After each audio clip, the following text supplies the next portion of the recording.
From Montana's news leader, this is the MTN Noon News. Good afternoon. Thanks for joining us on this Monday. I'm Hannah Pedeferri.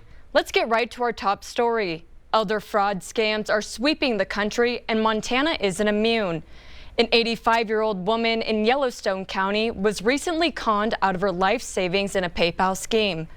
MTN's Matt Carmack shows us how these scams are hitting close to home. It's something no one wants to go through. I'm ashamed, very much. Getting scammed. Now she can't pay for, let's say, the retirement home that she's in. She could have been forced into homelessness, basically. One Billings elderly woman who asked to remain anonymous got scammed out of $130,000. It all started with a mysterious email about a supposed PayPal account. Somehow they convinced her that they had used some of their own money to secure an account for her, and she needed to pay them back. Michael Toth, a private investigator with Elite Investigations, is working on the case. They neutralize, say, hey, you can't tell anybody. I'm the only one you can trust. There's a lot of money involved here. We're trying to credit you back your money because your accounts were hacked. That's why you called us.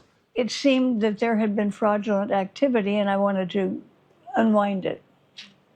So I just did what he said. Over time, the scammers convinced the woman to continue pulling money out of a bank ATM. They also convinced her to use codes to log into her email, where they retrieved lots of personal and private information. He sounds like a real businessman and has all the right lingo for business. And these seniors grew up in a time where you were polite to everybody. And you know, it's hard for them to hang up the phone on somebody. These type of virtual scams are something Michael has seen countless times. That's why he'll now be teaching workshops at Morningstar Senior Living to prevent similar scams like this one. We don't want our residents taken advantage of. It's not something I think that anybody wants, but we do everything we can to prevent it. Jordan King, the executive director of Morningstar, says people believe older populations are more vulnerable and easier to take advantage of. That's why she says warning them about scams in the digital age is so important. If you are questioning anything, don't answer it. Don't click the link. Just better safe than sorry. I feel very strongly about that. If you're younger, check on your parents, check on your relatives, your aunts, your uncles, your elderly. Make sure they're okay. The case is ongoing, and the victim of the scam says she hopes no one else has to go through this. Don't ever let your guard down when it comes to money. When it comes to any account you have anywhere, stay on top of it. In Billings, Matt Carmack, MTN News.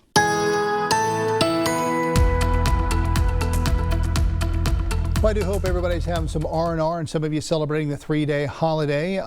We're dealing with some wildfire smoke, just a couple of shots around the state. You can see we got the smoke there in Missoula, also in Butte. Let's take a look at this. Now, there are 47 wildfires last count across the state. We just had 18 in the last 24 hours. You can see it's covering most of the state over the next couple of days. So if you have respiratory ailments, you just want to monitor the air quality before stepping outside, because a lot of this may make its way down to the surface.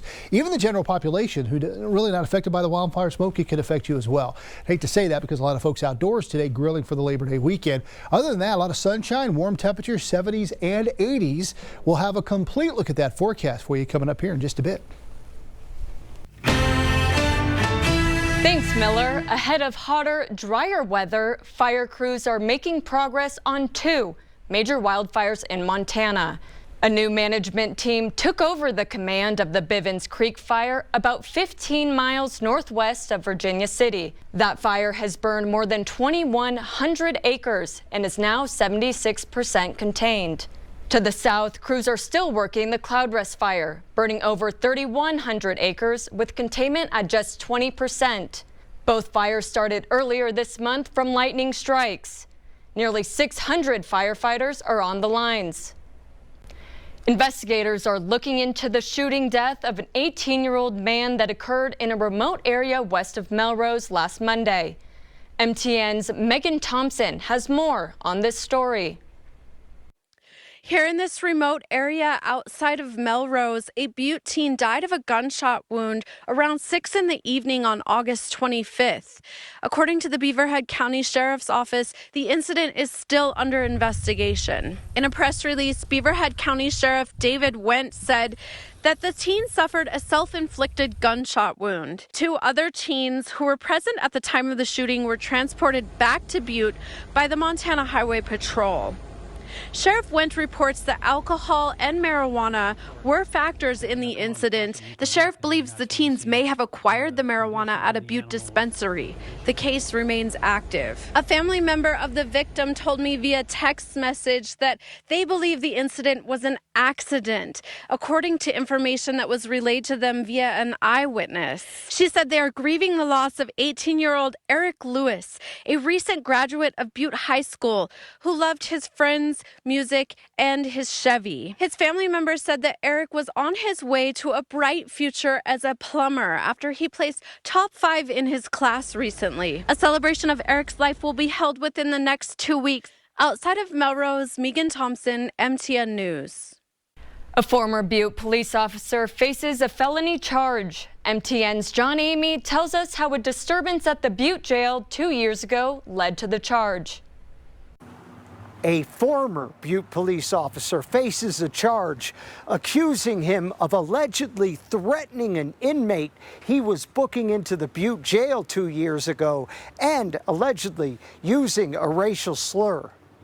Jake Renard pleaded not guilty to a felony charge of mistreatment of a prisoner in Butte District Court recently. He remains free on bond. Charging documents allege Renard became frustrated with an uncooperative man being booked into jail in March of 2023. Renard is accused of threatening to kill the inmate and calling him the N-word. The inmate is an African American. Butte Sheriff Ed Lester contacted the Montana Department of Criminal Investigation right after the incident. Renard was a probationary officer at the time and was fired after the allegation came to light. Lester told KXLF in a text message, Renard never worked another shift as a Butte Silverbow law enforcement officer after the alleged incident. Charging documents claim Renard was interviewed by a state agent investigating the incident, and Renard allegedly told the agent he was stressed and frustrated from working a long shift at the jail and hit his breaking point. A message left with Renard's attorney, Robert Riley, seeking comment was not returned by deadline. In Butte, John Amy, MTN News. Red Lodge residents are shaken after a small plane came down Sunday morning just yards from the airport, landing in a backyard. 2 people were rushed to the hospital and investigators are digging into the cause. Neighbors tell MTN's Isabel Sparts crashes like this are far too common in their community. It was this runway next to me at the Red Lodge Airport where a plane was attempting to land Sunday morning before crashing just over the hill here, narrowly missing a home by just several feet. And you start thinking, boy, we were lucky on that one.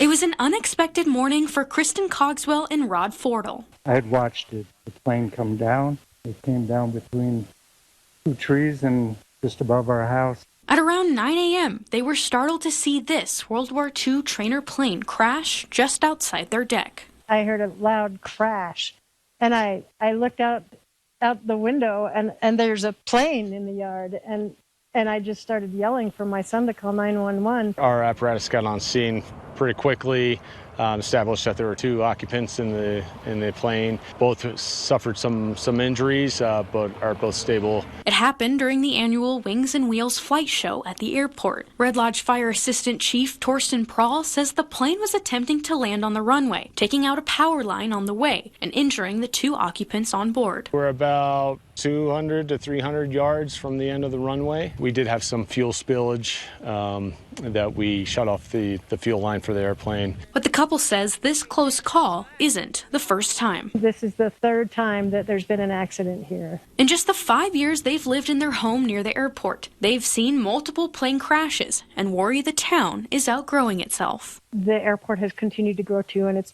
just too big to have that many planes taking off. We've noticed a huge increase in aviation traffic. They fear something must be done before it happens again. At the end of the day, since I'm still walking on the face of this earth alive, I want the rest of the people in Red Lodge to be safe, and we just need to keep that to be the objective. In Red Lodge, Isabel Sparts, MTN News. For anyone traveling in or out of Missoula after Labor Day, just a heads up. The Missoula airport will be closed for almost a week for a major runway upgrade. From 8 a.m. on September 2nd to 3 p.m. on the 7th, all aircraft will not be allowed on the runway. No commercial flights will take place during this time. Crews are repaving, upgrading electrical systems, and working nonstop to enhance safety. Airport staff will also spend time updating the terminal and parking areas. Still to come on your statewide noon news, a school program in Billings cut when some say it's needed now more than ever. But first, meteorologist Miller Robson has a full check of the weather. Stay with us.